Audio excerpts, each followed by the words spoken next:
राधे राधे, जय माता दी। आज हम दूबरी या संतान सप्तमी की कथा सुन रहे हैं।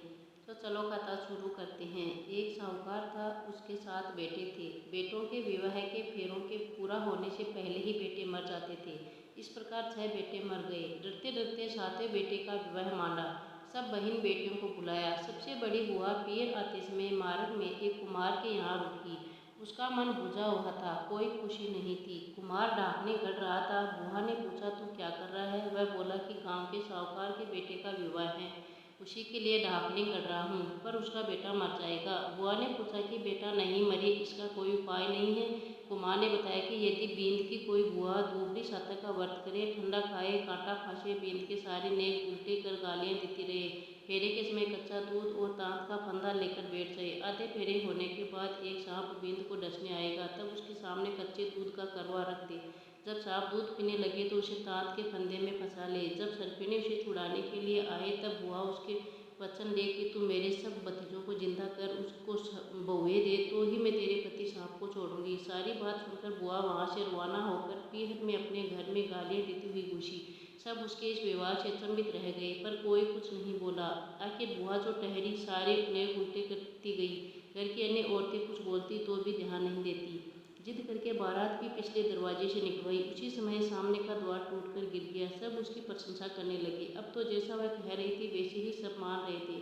फिर जिद करके बारात में शामिल हो गई। साहूकार फिर भी नाराज ही था। उसने कहा, ये जाएगी तो मैं नहीं जाऊंगा, वैसे भी मैं जाता हूँ तो मेरे बेटे मर जाते हैं।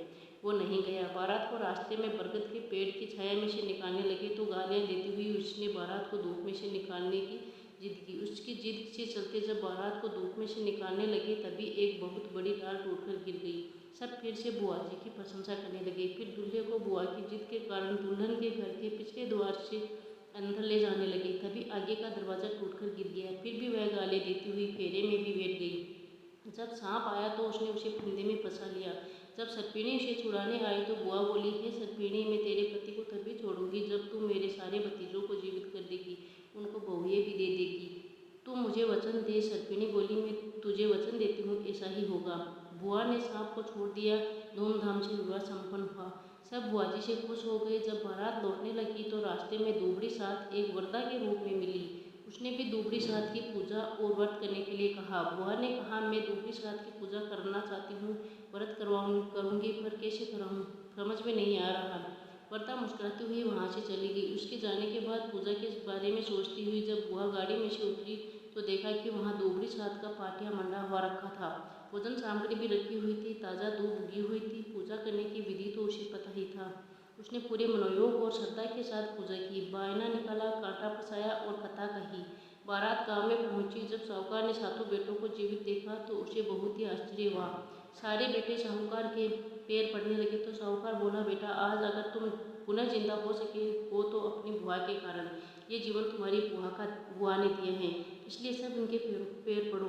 बाद में साहूकार ने सारे गांव में ढिंढोरा पिटवा दिया कि अपने बच्चों की जीवन की रक्षा के लिए हर कोई दूबरी साथ का पाटिया मांडेगा, व्रत करेगा, पूजा करेगा, बायना निकालेगा, कांटा फंसाएगा और कहानी सुनेगा।